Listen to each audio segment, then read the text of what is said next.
May paalala pong Embahada ng Canada sa Maynila sa mga nais maging international students sa Canada.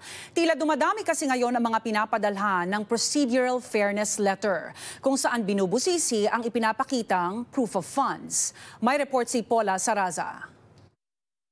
Sa official Facebook page ng Embahada ng Canada sa Pilipinas, isang paalala tungkol sa mapanlinlang na mga paraang ginagamit at inaalok sa mga interesadong maging international students para sa kinakailangang proof of funds sa aplikasyon.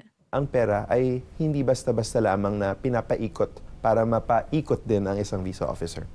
Ayon sa isang immigration lawyer sa Toronto, isa ito sa mga nakikitang dahilan ngayon sa dumadaming Procedural Fairness Letters o PFL na pinapadala sa mga aplikante.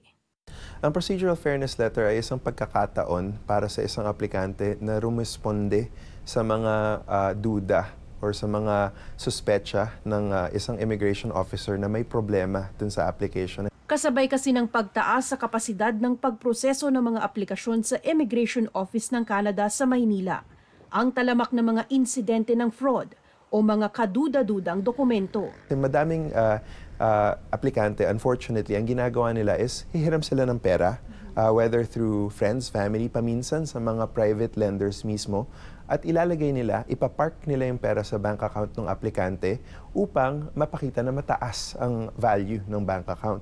So, kadalasan itong mga applicant na ito magsasubmit lamang ng bank certificate instead of statement of account na nagpapakita ng banking history. Pero sa kabila nito, nanindigan ng Immigration Minister na hindi lalagyan ng cap o limit ang mga tatanggaping temporary residents sa Canada, kabilang ang mga international students. Is there I guess like an ulterior motive na ginagamit nila ang enforcement as a means of reducing applicants? I don't think so. But I think from a matter of program integrity, from an institutional standpoint, it's important. But at the same time, kailangan din natin tanungin yung question. Dalawang sides yan ng coin. Good na mini-maintain ang program integrity, but is it fair? Kung proof of funds ang kinekwestiyon ng immigration officer, siguruhing makakapagbigay ng supporting documents para mapatunayang lehitimo ang pera sa inyong account, gaya ng deed of sale sa mga ari-arian o negosyo at mga resibo. Is it the end of your journey? I don't believe so. The officer is giving you a legitimate chance to respond to their concerns. In an ideal world, the officer will go through your response and you actually also have a good response to the Procedural Fairness Letter.